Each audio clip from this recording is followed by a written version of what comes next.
Yeah, come on.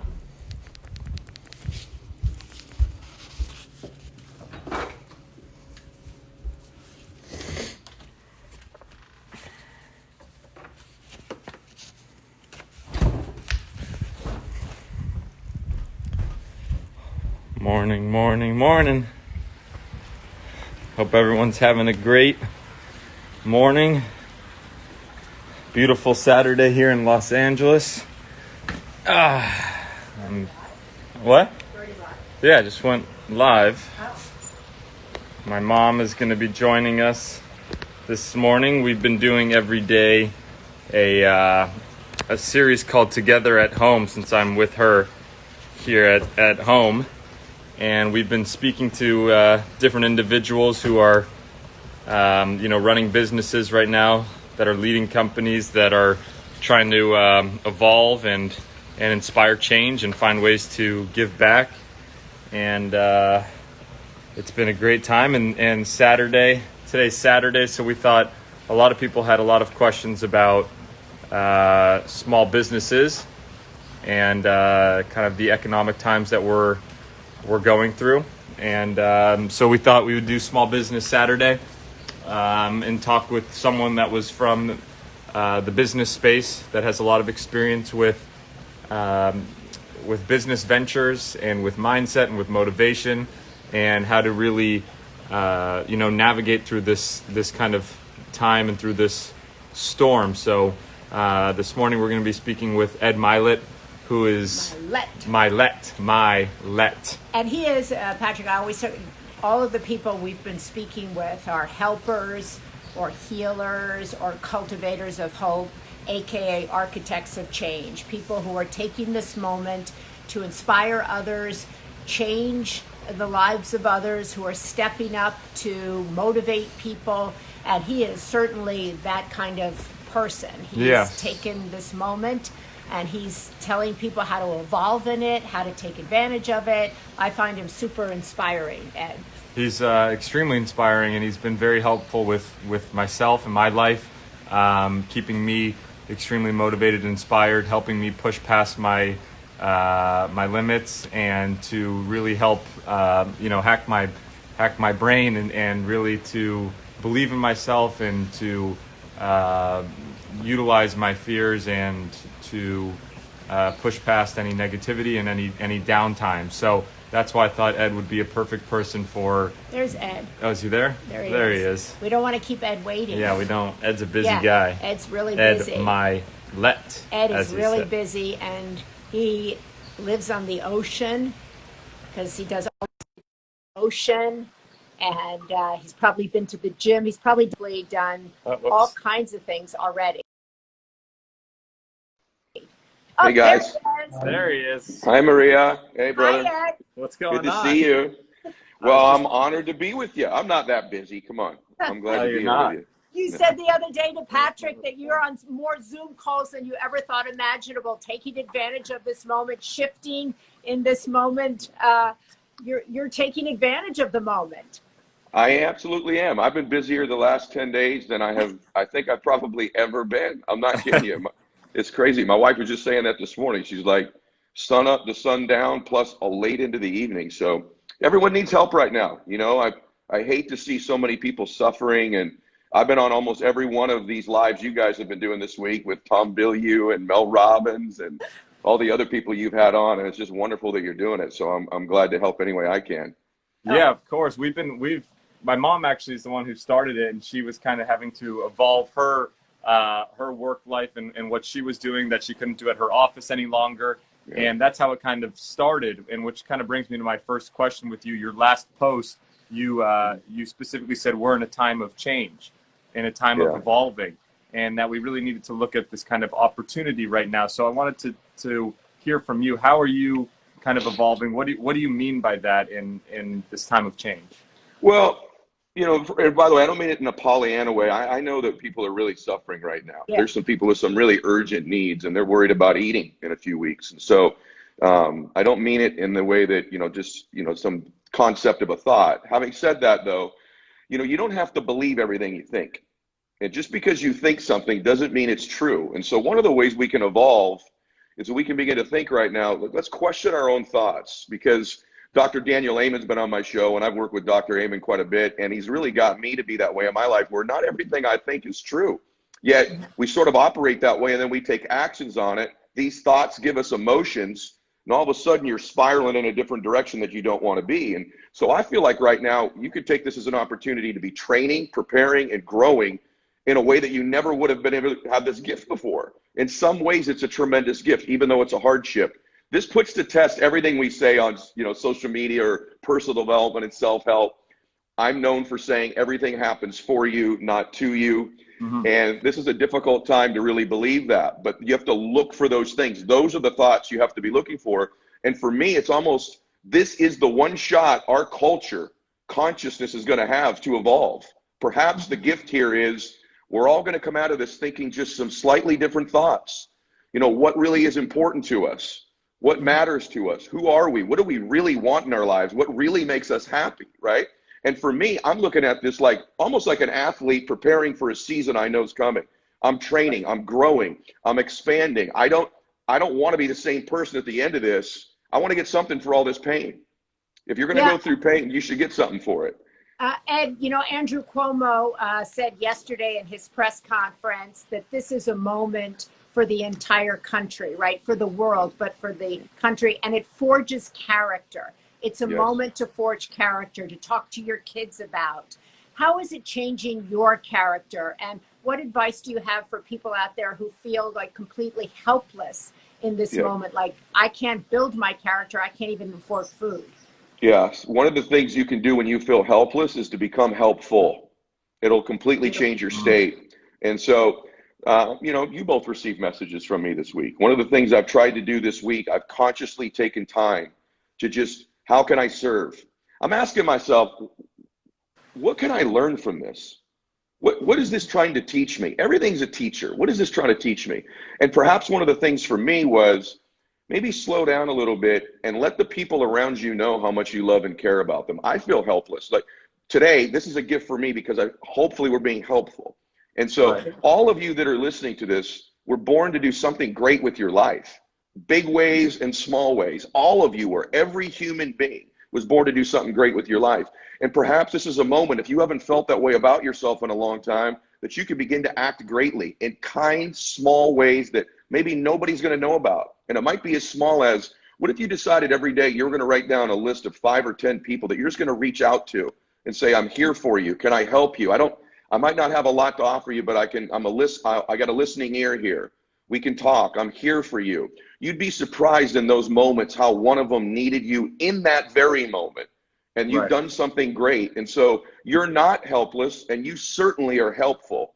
And you can make a difference in other people's lives. And just getting out of your space, because perhaps what's going on around you is so stressful and causes you such anxiety. If you could get out of you and into someone else's spirit and serve them and help them, at least in that moment, I promise you, you'll not feel helpless. You'll feel helpful, and it'll transition that feeling you've got right now. And I've been doing a lot of that. And by the way, when this is all over, I think many of us are going to remember those people that reached out to us. 100%. And I know I'm not going to forget. There's some people that I was very surprised, just sincerely said, hey man, I love you. I care about you. Everything okay with your family? People I hadn't talked to in quite a while. And I'm not going to forget it. And so you could be that person in someone's life who needs you right now, today. They need a call from you. They need a text. They need a video. I love you. I miss you. I'm here for you. And reach out. I promise you that would change your state in the moment you do it. That's so good. I think that, that's been a big proponent of what you have talked about is every day, hey, let's think of who's single, who's alone, who's living alone, whose parents we can reach out to and just, reach out and say, hi, we're thinking of you. Is there anything we can do for you? I think that one of the things that I've learned during this time is how impactful we can all be just by reaching out to people, by reaching out to small businesses. I mean, I've reached out to a bunch of different companies that have just been like, wow, man, thank you for checking in on me. It's been a whirlwind recently. And I'm sure you're dealing with that as well, and which kind of is why we wanted to do this today, was to really help small businesses and for entrepreneurs. And one of the things that you've really talked about is not being scared, but being prepared. And you really you talked a little bit about that in the beginning, but if you could talk to these young entrepreneurs that are on here today, what would you tell them? Older entrepreneurs. And older entrepreneurs. I'm an older entrepreneur. Well, here's some good news. Let's get some perspective on this. Here's the irony. Do you know that most successful entrepreneurs, if you look at the data, most successful entrepreneurs started their businesses in either personal or economic down cycles, not up cycles. Up cycles are for the big dudes. Up cycles are for the big boys. They all flourish during this time. Ironically, almost all successful entrepreneurs started or restarted in a personal financial crisis or in an economic crisis. I'll give you some examples. Gates starts Microsoft in 1975. Terrible economy that got worse and worse and worse. Jobs starts in 76. Zuckerberg starts Facebook in 04. 4 years later, they're just getting their steam up. 08 hits, right? And so you could look at all of these different companies. And Netflix starts in 97, right? The 97, they just get a little steam up. They're just finally starting to catch, maybe get on Blockbuster. 9/11 hits. And so, and most of these people started when they were broke, when they were down. And so, ironically, and this is going to happen to many of you, there are going to be many millionaires, many ultra successful entrepreneurs whose businesses are born over the next several weeks or were recalibrated and restarted. They're not started in up cycles. They're started in down cycles. Almost every single one of them. Mine was as well. And so I've been reminding myself of that, not because it makes me feel good, but because it's a fact. And so I love one of that. the, yeah. I think that I just want to pause with what he just said and have people really let that sink in, because what you just said is incredibly inspiring to everybody who feels like this is a catastrophic moment. You're saying this actually is the moment. It's the moment of change. I'll give you an example, Maria, and you know this better than I do, but and so do you, Patrick. And Patrick and I talk about this stuff very often, like business cycles, ideas, trends, the moment. But if you really think about it, you guys, this is when real change is going to occur, culturally, economically.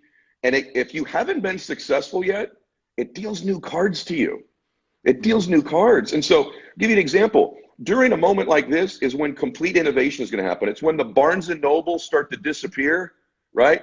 And the Amazons emerge in these types of cycles. It's when the IBMs shrink and the Microsofts emerge. It's when the blockbusters have a difficult time and the new entrepreneurs emerge, like the Netflix, the Mark Cubans, and all the small entrepreneurs that are out there. And so, and one of the things I think I would just say to everybody is you have to act like business is open. And so this is really important. You have to create more structure right now, not less.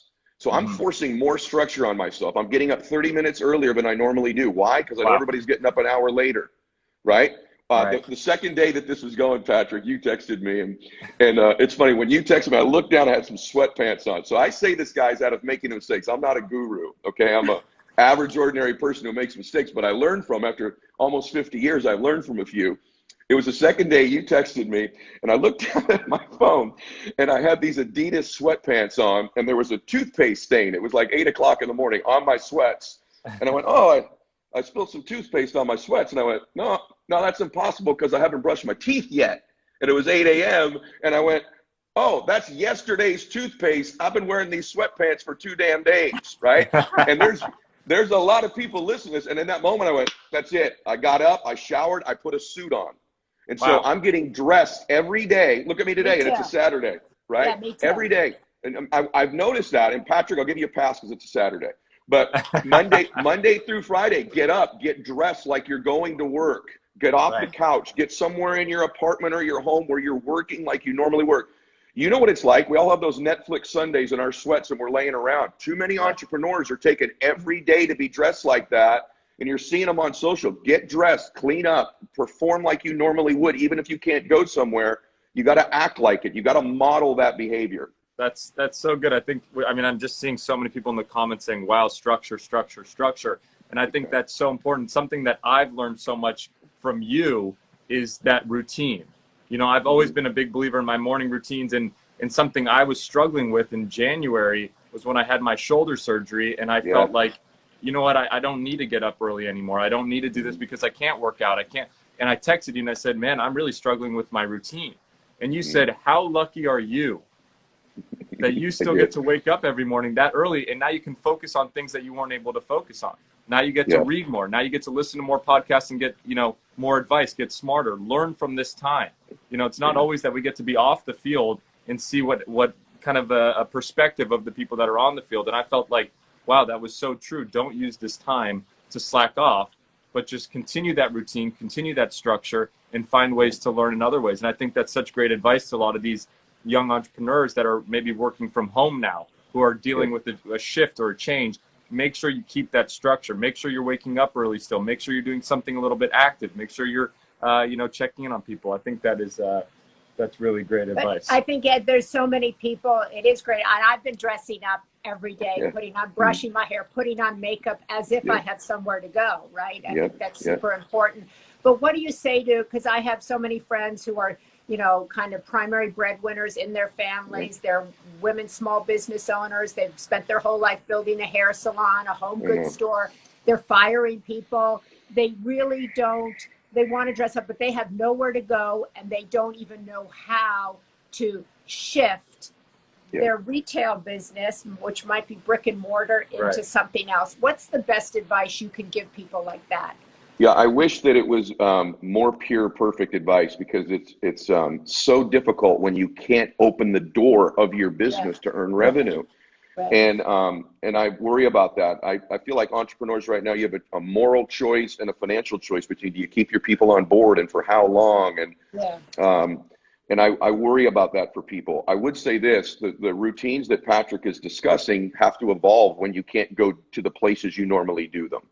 And so part of the routines that I've been doing, for example, I have every intention of, like, I'll give you an example. A couple of my businesses are completely shut down. So my speaking business, all that stuff, that's shut down. I'm worried about my investments in real estate right now. But my financial business, WFG, that's flourishing. People are recruiting. They want help with their money. That stuff's been working well. My pig out chips business. But the ones that are shut down, what I'm doing is I'm communicating with my clients, even though I'm not seeing them. Keeping that connection so that when we come back, I'm booking appointments for May under the assumption I'm going to be allowed to get back to work. And if we're not, I'll move them in May. So one of the things you should be doing as an entrepreneur is still booking the appointments, because here's the thing, we're going to get let back to work sometime. We don't know when it is, but we can make some predictive guess of when it is. And you want to be full speed, because you're going to need to make up all that revenue immediately. A huge mistake would be having nothing booked, because you don't know when you're going back. Pick a window where you think you're going to be going back, even though it's a variable, and keep booking appointments with your clients that are going to be seeing you, providing they feel like they'll have the money at that time to see you. The second thing I'm doing is I've evolved my routine where I'm not, you go to the gym for an hour every day. I'm not doing that now. So what I'm giving myself the gift of is like 5 15-minute workouts throughout the day. So I'm keeping my state higher. You can't possibly move your body and have anxiety and fear and depression. It's impossible. Because your body's your unconscious mind, truthfully. So your body tells your mind what to be thinking. So I've actually got a gift. This is funny. I've got a gift now of 4 or 5 little 15-minute jumping jack, push-ups, yoga, workouts throughout the day. And it's funny, in what is a crisis, ending days, I'm like, I'm not that tired. I've been working all day, and I didn't have a lot of anxiety, even though I have thousands of people depending upon me. Why is that? I haven't allowed my mind to rest because I'm moving my body every hour for 15 minutes. And then one more little gift I'll give to everybody is, there's a thing I run called mini days structurally that maybe you could consider doing. This happened way before this. 24-hour days were created by somebody a long time ago, that before the internet, when everything was slow. I don't believe in 24-hour days. I think that's just a made-up number. So I just started to make my days into 6-hour days. So we've all had a day where in 6 hours, we got more done than we did in a full day. Everybody's had that morning. You're like, it's 11 o'clock. I've crushed my whole day. I went, well, why can't I do that every day? When I got 24 hours, I paced myself like I got all day to do it. But what if a day was 6 hours? What if a day was 6 hours? You bend time. So for me, my first day is 6 a.m. to noon. That's a full day. I want to get a full day's activities done, calls, contacts done in that 6 hours that most people take a full 24-hour day to do. Then day 2 starts at noon to 6 p.m. Same thing, full day of activity, full day of appointments, full day of talking to people, full day of listening to podcasts, full day of reading, full day of growth, full day of improving myself. The next day's from 6 p.m. to midnight. Same thing. So what if you could get 21 days a week right now? What if you could get 21 days of growth in 7, 21 days of reading in 7, 21 days of calling people in 7? You could come out of this in 4 or 5 weeks, having invested 50-something days in yourself when everybody else only got the 21 or 28 days. So I'm running these mini days, and it's completely bended my concept of what time is. And I know, Patrick, you and I have talked about this, but more than ever, if you're going to grow, don't take 24 hours. That's not one day. One day, 6 hours. 6 hours. You can get your reading done, your growth, your calls all done in those 6 hours, and start again the next 6 hours. Right. I think that first off, I want to say hi to Marcus Lemonis, who keeps commenting. I just saw, and he's someone that I looked up to for a while, and he helped so many small businesses. So shout out to Marcus. I think one of the things that I love about you, and I love talking with people about, is not just business isn't just about business. It's really about the leading, and something that you talk about so much is the mindset, kind of the inspiration, the motivation, and the mindset. What is something that you can tell a lot of these business, men and women, leaders, about how to really kind of hack their mindset right now? You talk so much about happiness, being happy with yourself, being fulfilled. How can we talk to people right now during this time to really hack that mindset? Well, good question. A couple things on mindset that I would tell you all is Patrick's 100% right, that what everybody wants is happiness. So one way to remake your company right now, your hair salon, your engineering firm, your sandwich shop, hopefully that gets to get reopened, is that you could get better at your business right now. And Patrick just gave you the key. You got to understand what you're selling once and for all. And what you're selling people, ultimately at the end, if you ran it out to its logical conclusion, what everybody's buying from you is a slice of happy. That's what they want from you. And not enough entrepreneurs slowed down to sell happiness. So my product, no matter what it is I sell happy. Now, obviously, there's wine behind me. We know that makes people happy. So people that sell wine know that's happy, right? I was going to wonder about that. I'll be on that later. I'm trying to avoid this room except for Zoom calls. So, but you'd say but what if you got more evangelical about your cause? Let me tell you what's coming out of this time. Young entrepreneurs particularly. You do surveys of young entrepreneurs. They want to be a part of something that's crusade and cause oriented. They want to do good work. It's more important than money is making a difference. Guess what? That's not just young people. That's everybody. They want to make a difference. Great entrepreneurs are evangelical almost about their cause. They're evangelists. They sell happiness. You'd say that's just ridiculous. I put a post out about this the other day. The number one food seller and real estate holder on planet Earth is this man named Ray Kroc. I'm not knocking McDonald's. It's a wonderful company. One of my good friends owns a whole bunch of them. But I don't think any of us would argue that it's not the healthiest food in the world, nor probably the best food in the world. Yet he sold the most food in the history of the world, right? And owns more residential or commercial real estate than about anybody, that organization. How'd they do it? They did it because they sell happiness. They somehow got you to connect being happy to their hamburger. Their mascot is a clown. Their mascot is a clown. Their number one meal is called a happy meal. Right. They connected happiness to their product. That's the mindset of all entrepreneurs going forward. Sam Walton, it was just another retail store. What separated it from Kmart and these other stores? You entrepreneurs thinking about this. They put greeters in front of the store. They made people happy. Retired folks from a store, welcome, have a great day. You immediately walked in and got a slice of happy. So the separator is, can you become so evangelical about your cause, your mission, that people think if I get that insurance, or I get that product, or I get recruited, or I go and get this piece of this yogurt, or I interact with this engineering firm, I'm an architect. How do I sell happiness? You got to begin to sell the end result of how happy they'll be when they get this home. Everyone wants more happiness. Great entrepreneurs link their product or what they do ultimately to getting happy. Steve Jobs would roll out a Mac, a computer, and go, isn't she beautiful? Isn't it beautiful? You're like, no, right? But isn't it beautiful? She'll make you so happy. All great entrepreneurs link it. Average entrepreneurs don't get that. They just sell the product or the money or what it could physically do for you. Right. Facts tell, stories sell. So you can have all the facts in the world. Stories sell people. And so maybe this is the time. I'll come up for air here. Maybe this is the time for you to remake your story. And maybe that story needs to be linked to happiness so that you come out of this a completely different entrepreneur, a completely different business person, maybe a completely different mother.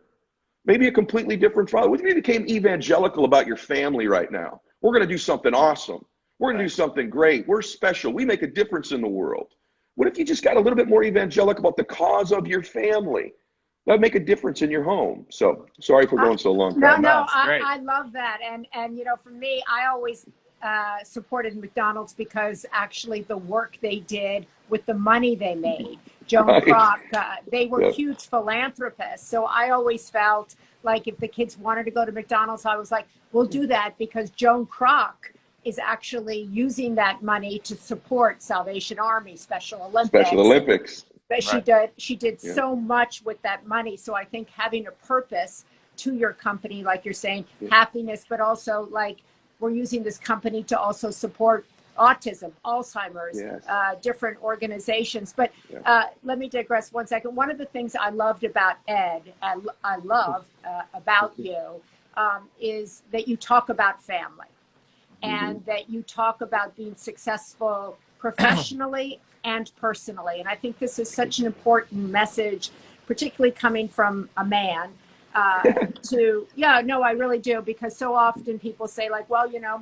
everything fell apart because I was being successful professionally. And I talk to a lot of women right now who say, you know, my partner, my husband or whatever is at home working, and like, whoa, you know, it's a whole new dynamic. Right. And so I want to know how it is for you at home and how can people be successful personally and professionally, like you were just saying. Well, and by the way, I talk about it because it's things I've struggled with from time to time too, as a busy person, right? So, one, I could tell you, and I was just talking to somebody who just had a young child, and they were asking me about any regrets I had. And I said, yeah, too many times when Christiana will say to me, do you remember when Max, you know, when he was 3 or 4? And I say, I don't remember that. And I figured this out when my kids were young, but not super young. One thing I would just say to all of you is that be present where you are. You're going to be so busy with work that when you come home, be with them, even if it's just for that first hour or two. Put your phone away. I struggle with this so much, Maria, that I've been doing something for a long time. I leave my phone in the car the first hour when I get home. I can't even see it or touch it. I know Patrick has this deal now where he doesn't look at his phone during meals. Yes. I don't do it when I come home. So for me, it's being present where I am. And I can tell you, as somebody who's had the great blessings of some financial success in my life, that nothing financially comes remotely close to having a wonderful, beautiful, loving family. It's got to be your number one priority in your life. And you can have it all. You can have all of those things. I'm going to tell you something that may seem very contrived, but it's what I do. For too many years, I scheduled all my business. And then when there was an opening, I'd go, oh, family time. Right. That's what most entrepreneurs do. And I changed it maybe 15 years ago. And what I did when I plan my week is I go, okay, family time first. Soccer, volleyball, date night, whatever it was. Then the rest of my world gets planned around that.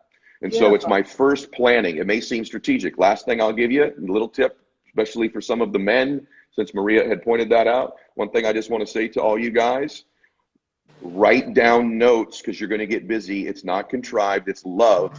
Write down notes in your calendar. Call my daughter. Text my son. Call my wife. Call my dad. Call my mom. Too many of you at the end of the week go, my gosh, I didn't even call my mom.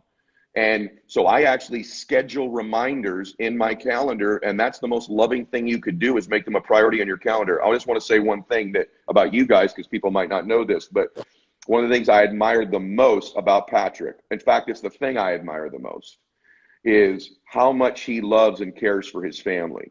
And he's there for Sunday dinner, as you guys know. And it's the thing that when we met, I went, I want to, whatever I can do to be his friend, and both of us, and by the way, Patrick and I help each other. He helps me, I help him. But I know what a wonderful son he is and brother. And I also know what an incredible husband and father he will be someday. And so I try to surround myself with people like that. And you know that's true, Patrick, how wonderful you are with your mom and your siblings and your dad. And that's a culture in your family that I kind of have a hunch that Maria has a lot to do with that. But I something that I really admire. And my other advice to you is what I just said, entrepreneurs. You men, you better have 3 or 4 men in your life that are good dads. that are good husbands, that hold you to that standard. There's a power to association in winning, and there's a power to association in being a parent and a loved one as well. So hope that helps a little bit. Thank you so much. That was great. I definitely am very fortunate to have such a great mom, but I appreciate that compliment. And I think it brings me to another little point or pointer for a lot of people that are here, is kind of show me your friends and I'll show you your future. Really surround yourself with the right team, the right friends, the right other husbands, or people that are promoting that lifestyle that you're wanting to get to.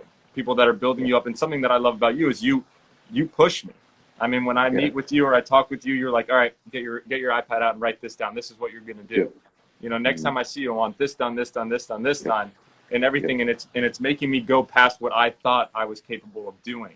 And surrounding yourself with those kind of people is essential. And I think that's great.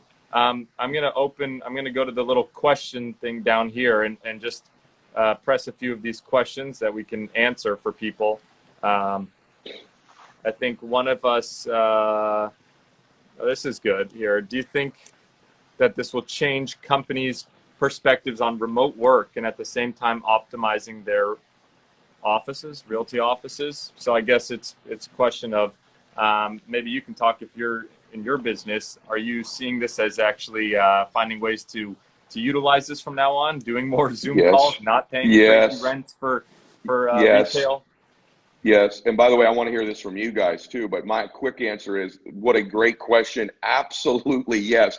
This is in a couple of, especially in WFG, for example, it's been such a revelation how we have not been evolving and utilizing technology, and the ease of which you can reach people in their homes and in their offices. And you know, the other thing, we've sort of built this when I was a little guy, if someone knocked on our door, you'd be like, oh, who's at the door? You know, you wanted someone to come in your house. Nowadays, like, who's at the door? You know, there's this people, a lot of times in a lot of businesses, people would rather interact this way than even in person all the time, even though I think it's more effective in person. So 100% yes. And I do think it is absolutely making companies rethink. And by the way, some companies have been great about this, like the Googles of the world for many years, but the rest of the world's lagged behind. We still all think we have to get in the car, drive to a brick and mortar building. And the truth is, there are businesses where you can't cut someone's hair through Zoom, to Maria's point earlier, right? But many businesses can be faster, more efficient, and to your point, Patrick, far less capital to be doing business to some extent this way. I will say that I have found that doing business this way is faster, but typically in business, the faster we go, our efficiencies drop. And so for all of you, this may seem like a broad concept, but something I'm learning is that although this is much faster and easier, I can't support a more technology-driven business with the old systems I had in brick and mortar, meaning you better be evolving the support systems as you begin to do business this way more, because the last 3 or 4 weeks, we're rocking, but I'm still supporting it with all the old systems and strategies. So you have to be rethinking also the support systems you have for your business as well. But 1,000,000%, this is going to change many, many industries and companies. What are you doing in yours, Patrick? Well, it's been a big shift. I mean, for our pizza shops, Blaze, we've gone to full delivery, doing free delivery for people. And, but it's they've shifted their model from a lot of the kind of walk in, create your pizza to the delivery model last year. So it was a great, prep for them. But now this is a full blown, scaling that delivery side. The gyms, a lot of them are doing now free Instagram lives. So people can go and still, build that community and create that branding, but to give people their workouts and everything from home. And then a lot of the ones that are in the grocery stores and stuff, unfortunately, but fortunately, are doing well because people are just hoarding the grocery stores right now.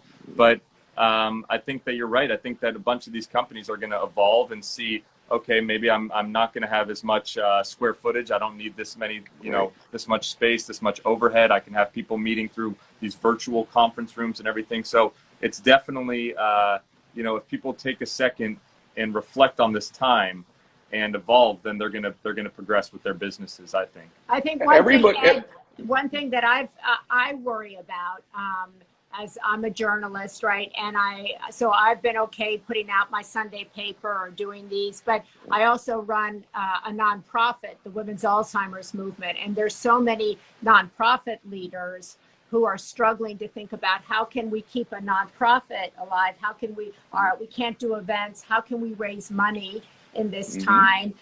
What's going to happen? So many nonprofits laying people off thinking they can't raise money because everybody's raising money for COVID. Yes. Okay. Well, that's a good point, Maria, but I will tell you, I'm involved in a nonprofit and we have an event that we were going to do live. Here's what I think. I think it's very important not to assume something that's not been proven yet. Although people are giving a lot of money to COVID and it is a very, very important, obviously I think we would all agree it's the most urgent cause in the world right now. Right. But I will tell you, and I'm not going to get into my philanthropic activity, but all my normal giving happened in the last few weeks, and my nonprofit that I'm involved with, we are moving from our live event to a Zoom event, and we're having the same speakers, the same communicators, the same folks. You don't get that kind of peer pressure that's good at fundraisers where everyone's in the room together, but everyone's on the screen together, and so. For example, I was talking to Rachel Hollis, who's a influencer in the inspiration space, and Rachel basically does live events. She's moving her event to Zoom. She's probably going to reduce the ticket price. The good news is far more people will be on that Zoom meeting than could have flown to where the event was, paid for a hotel room. And so many of these things in your nonprofits or your businesses, there's some windows here that are pretty special because some of the money they'd have to spend to get there, or timing in a calendar where, you know what it's like, Maria, you have an event and you go, it's March 6th, and there's so many people, they can't fly or get there March 6th. Well, they can get on a Zoom event and hear a speaker and be moved. I have a couple events coming up with some very, very higher end former leader speakers politically. And I could tell you that more people are excited about seeing them through this venue than they would be to have to find to get there. So let's not make all these assumptions. Those of you not run nonprofits, listen, you got to get resourceful. Right. And there's a lot of power, and I'm not just giving any of the mindset stuff here. There's a lot of power to what you believe. There's a lot of power to what you think. And if you have a limiting belief that you can't raise money right now, or that people won't gather and listen to speakers, there's someone proving you wrong. There's someone doing it. And so if someone's doing it, you can do it. In the speaking space, all the folks that are speakers are like, hey, I can't do my event. I can't do this. Well, there's people doing them. Right. And guess what? The more of you that think that, there's less and less competition for them to get to your audience, to your customers. And so it's better be very careful. You run a nonprofit, you think you can't raise money right now, and someone else does, and now they've got someone connected to your cause. So I don't think that's the case. I do think what is obviously true is people are concerned about their money right now more than ever. Yeah. And maybe they're not quite as willing to part with it as they once were. Yeah. But I don't believe that that's the case overall, everyone. I'm telling you right now, there's a lot of upside to where we are right now. And I think you just need to look for it. Get resourceful. And by the way, collaborate. Who should you be collaborating with you never have before? Right. That's what I'd be thinking about. Well, we don't want to take too much of your time. We'll do maybe one or two more of these questions. One of these that I saw, which I thought was really great because it's something that I know our companies are really struggling with. I'm trying to find where it went now. So while Patrick tries to find this question, I'm going to start summarizing many of the things you said here, which I think are so extraordinary about putting your family first on your calendar as opposed to last. That's a real takeaway to me.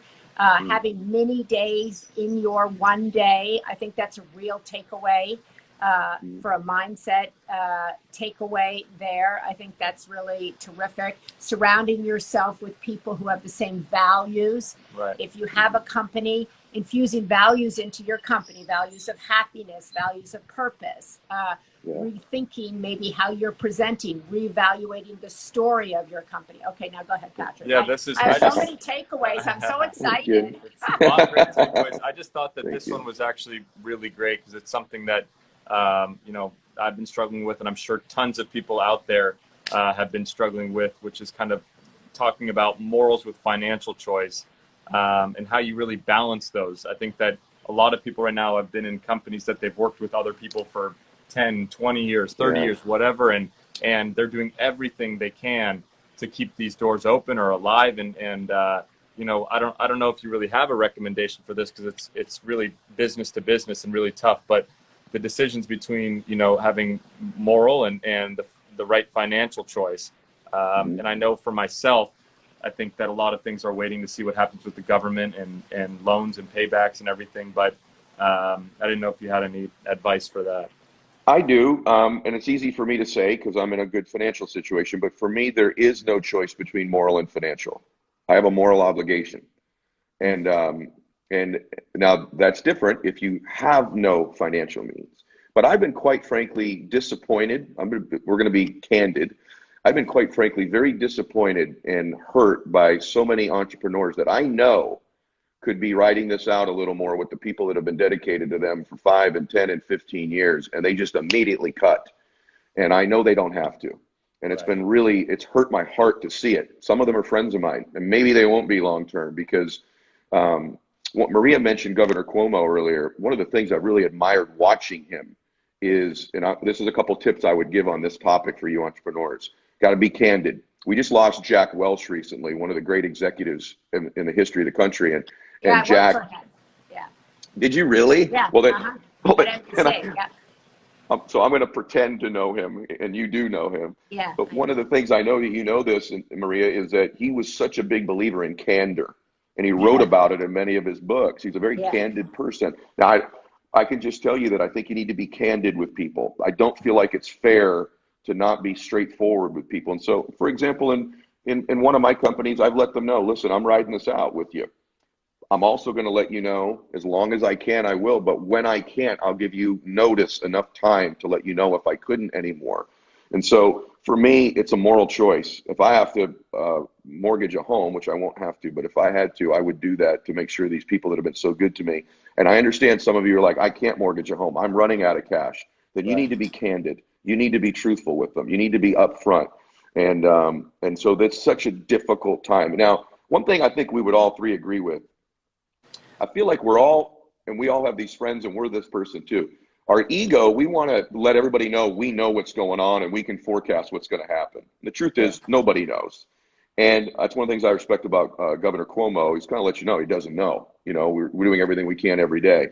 Having said that, I think, in my opinion, this has almost been like playing poker, like 7-card poker, stud or something, and 2 cards have been dealt if you're an entrepreneur. So you don't know, right? And is it 5 more weeks, 3 more weeks, 12 more weeks, 9 months? In my opinion, another card or 2 will be pretty revealed in the next week or 2. Right. One way or the other. I think in the next week or 2, we're going to know, most of us, whether it's, and maybe different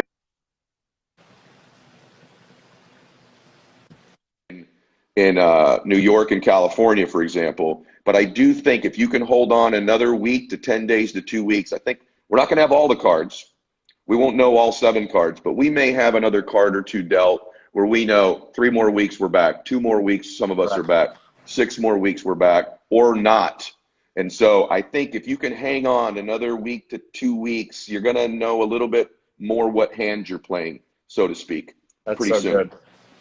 I just want to say, Ed, that you've been so inspirational today. You've given us so many really practical takeaways, which I really love, that I can go and actually implement not only in my business, but on behalf of my nonprofit. You helped me shift my thinking regarding the nonprofit that I work with. And I think there's so many people out there that are saying the same thing, that we can read through these questions. I don't know if you can...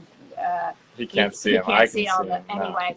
So I don't want to keep him because it's Saturday morning and he has a family there. But I just also, even though he's in a wine cellar, I just want to say that also, I just want people to know that you're a really helpful person, and you give back, and with your time, your energy, and your commitment. And I know that firsthand, so I just wanted to say that. I do too. Yeah. I know that firsthand, So I and just want to say that. it's been so helpful for me. And I think that you know, one of the things we've talked about is how do I in turn help other people and take the things that I've gotten to learn from you and really go out there and motivate people, inspire people, help young businesses. So I really appreciate you doing this with me today. I know I reached out to you and said, man, we really got to do something together to help these young businesses that are struggling. So many people are messaging me, and you said, done, tell me when.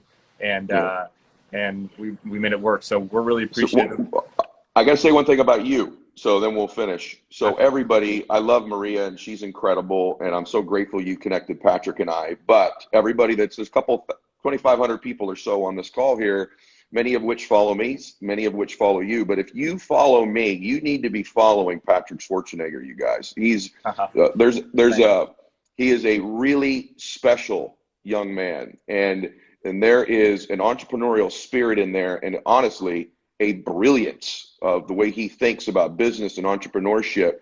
And he's an emerging thought leader in this space. And I'm not just saying that's why I did this. I've only done 2 of these. I've done it with my best friend and business partner, Andy, and you, and obviously Maria. Wow. And so if you're following, I did it with Matthew Hussey, because I love Matthew too. That's true. One of my best friends. Wow, we're so honored. That's stop cool. it. You know that it's been my honor today. Just stop. But Well, I want everybody to to do go. it on his page. I couldn't do it on my page. It was on his page. I asked him that last night. I said, I know what you're doing. You're picking up followers right now. I know what you're doing. I was like, I want to talk to Ed on my page. He's like, no. You can do that Monday. So double down. Go follow Maria and go follow Patrick. And okay. and we didn't get to say in the beginning, but I mean, you have an amazing podcast. You're a top-selling author. You have a great page. Where can people find more about you, or learn more about you, or watch?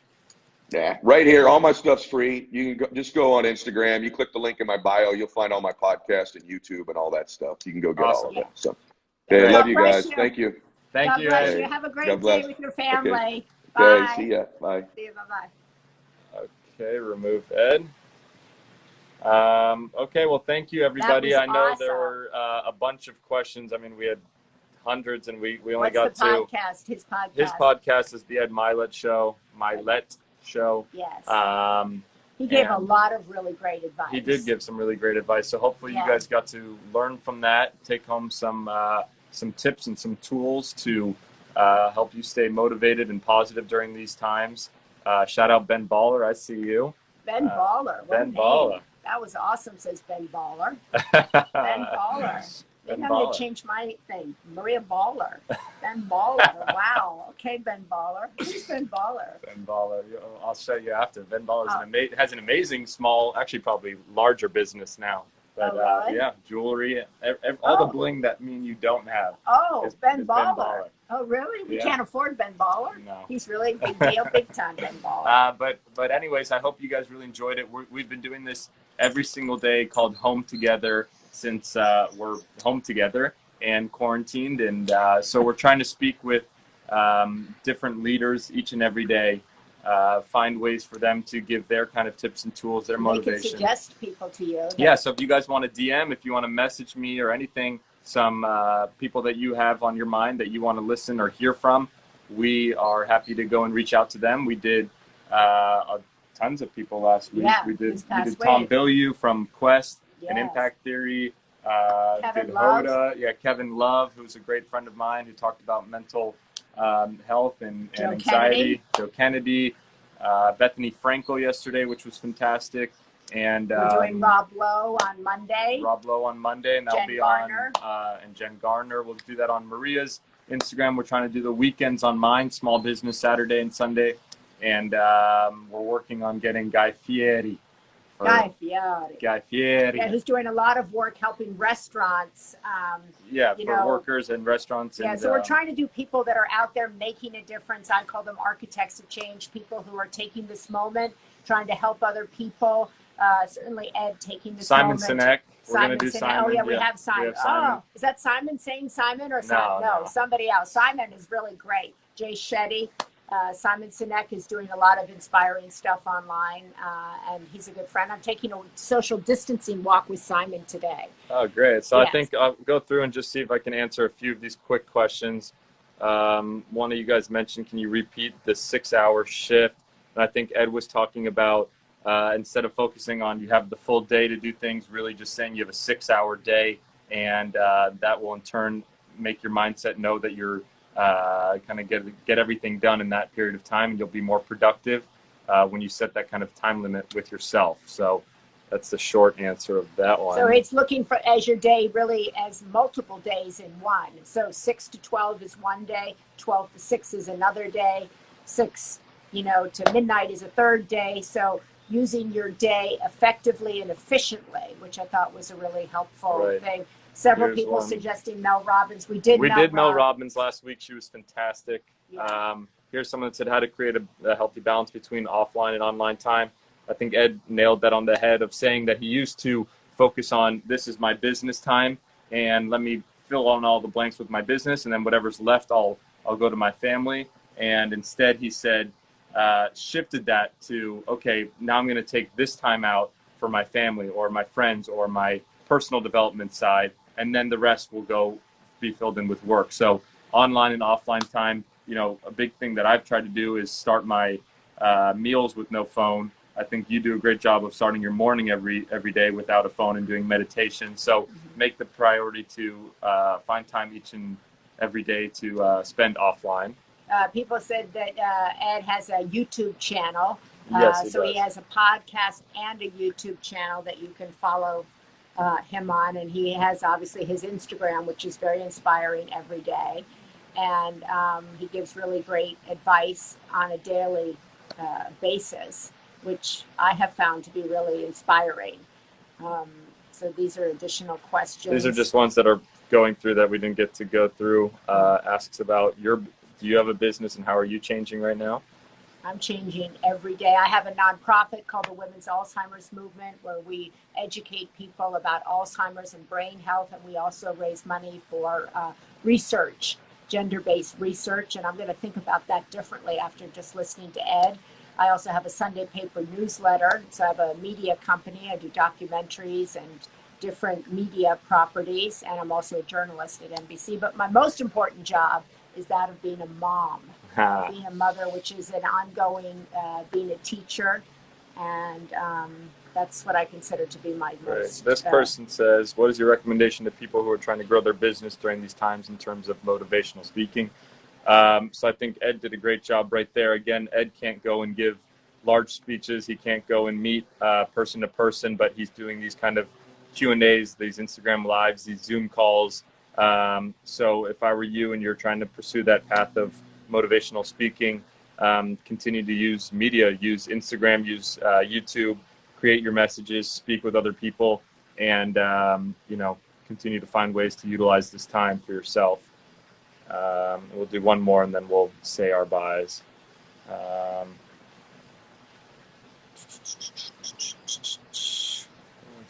Shifting. I guess, Mom, you can do this one. What's that? Will our global experience shift family and work balance life? I think it already has. I think it's shifted every part of our lives. You have people spending time at home who haven't spent time as couples, parents who haven't spent time with adult children, parents who are spending, a lot of time with young children, becoming teachers, having to learn to coexist, co-work. So I think it has changed all of our lives. And the question, I think, as Ed said, is how do we change it for the better, and how do we use this time to learn things that we can take into our life after this is over. And as Governor Cuomo said yesterday, this is a moment that will forge our character for years to come. So how is it going to forge us? That's a question we can all ask ourselves this weekend. Right. Well, you guys, thank you so much for joining. I hope that was helpful for you guys. We're going to hopefully continue to do this on the weekends. And if you have any more questions, feel free to reach out to me. I always try to go through, yeah, maybe we can do Zooms with people, but I tried to message everybody back on direct message. And yeah, I hope you guys have a great weekend, and stay positive, stay indoors, and wash your hands. All right, over and out. And